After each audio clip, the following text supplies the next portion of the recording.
helping kids, supporting kids into fall, into winter. We're talking about immune issues. We're talking about being around all those snot factories that are schools. Yeah. What else can be done in terms of the miscellany category here to help support? Yeah. So supplement wise specifically, I would say for brevity sake, like you could just go to our website, look up more of the immune, sort of the immune-based protocols and such. If there's a specific need, specific illnesses and such, you could do that. Fundamentally, I would say I would look at maybe 4 products. Okay. So probiotics, multivitamin, omega-3s, and protein supplementation. Okay. So 4 categories there, 4 products. Probiotics, I think it's a little controversial as far as like the role in immune system benefit and all that kind of stuff. Not a lot of downside in using it, especially if your child is a little more susceptible to GI issues, if they've had diarrhea, infectious diarrhea, antibiotic use. Yeah. Adjusting to new foods. I don't know. It seems as though the probiotics or the flora specifically is always nice to have on hand in the event that some of that kind of stuff happens. You can use the probiotic daily. You can open a capsule, mix it in food, mix it in a drink if they can't take capsules. But that's something good to have on hand. Probiotics and flora. If your kid doesn't like kimchi and sauerkraut. Right. Yes, and Greek yogurt. What kid doesn't love those things? Yeah, exactly. I mean, I do, but... I know, they are good. Yeah, so that would be one. Okay. Multivitamins, another area of debate for sure. Now, with children, there are definitely going to be, generally speaking, some dietary gaps to fill. Yes. And so a multivitamin serves to, from a micronutrient standpoint, serves to help acknowledge that. There's still no replacement for the actual foods, but this is one way to potentially make a intervention, so to speak. And we have a kid's version of that, don't we? Yes. And so it's like a gummy. They don't taste bad. It's not like the nasty, big yellow horse pill that people associate a multivitamin with. So again, you're just filling the gap in terms of micronutrients. There's, kids are eating a lot of processed foods. There's a lot of picky eating going on. Again, they're tasty. We have Nordic berries too, which definitely taste good.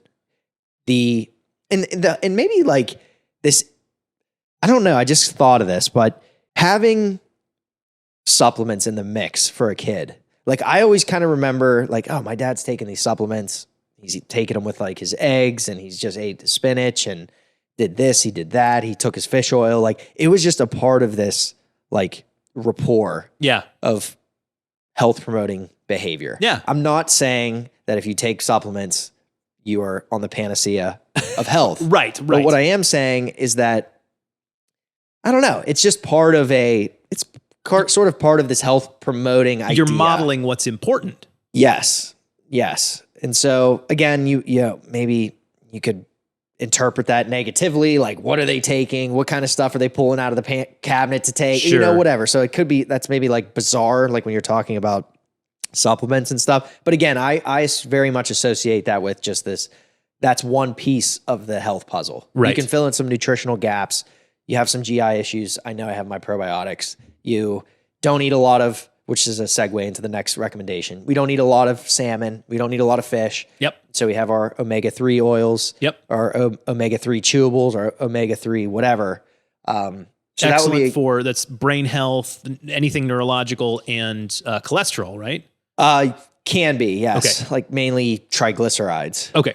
But again, the issue is there's going to be a gap potentially with the omega-3s that are being consumed in the diet. Not eating a ton of fish. If it's not an egg product that has extra omega-3s added to it, or they're not eating sardines and anchovies, which are great in Barcelona. Great. Just for the record, the anchovies in Barcelona, life-changing. They are. So good. I think we brought some back when we were there. I definitely have eaten more since I got home, and they were not as good. I just took them out of the can, threw them in my... That's disgusting. You threw that suitcase out. Okay, no, sorry. Focus. Back at it. Put them in my pocket. This is going to be the longest. It's a good on-the-go snack. Yeah, omega-3s, again, same principle as the multivitamin, to keep it simple. Like, yes, it has these potential roles for, neurologic function and attention and memory. And I think even a lot of that is mixed as far as the data go. So to not even go into that, that's not even the point. We just know that there's a strong potential that your kid is not consuming enough omega-3s potentially. Right. This is something to consider. And it's an easy way to, you can do liquid, you can do these gummies, you can do something that is also fairly easy for them to ingest as a young kid. Sure. The final recommendation would be protein supplementation. And this is one that's popped up on a few episodes and a few different recommendations. You can do whey, you can do plant-based. I think this is such a no-brainer because, again, coming back to this idea of filling gaps, not that you even need to give your kid a full scoop of protein. Right.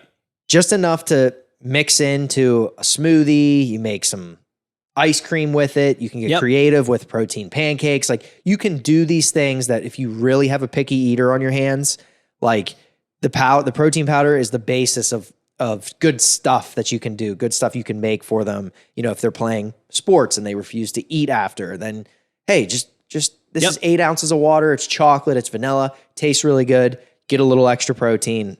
No sugar. No extra carbs. No extra fat. Just something to bolster these dietary gaps. My daughter she doesn't like meat, and she gets our protein powder on the regular. I'll make some for myself, and then I make some extra for her sometimes, and she'll drink it, no problem. Yeah, exactly. It's a good idea for sure, and that's definitely something I remember growing up too. Is like, I went to the gym with my dad, and then we came back, and I saw him making the shake. I got to make the shake. Nice. What's in the shake? And then eventually, I'm like, he was putting stuff in the shake that I don't need or I don't want, and so then eventually you do your own thing. Yep. But it's a good sweet way to promote health. Love it.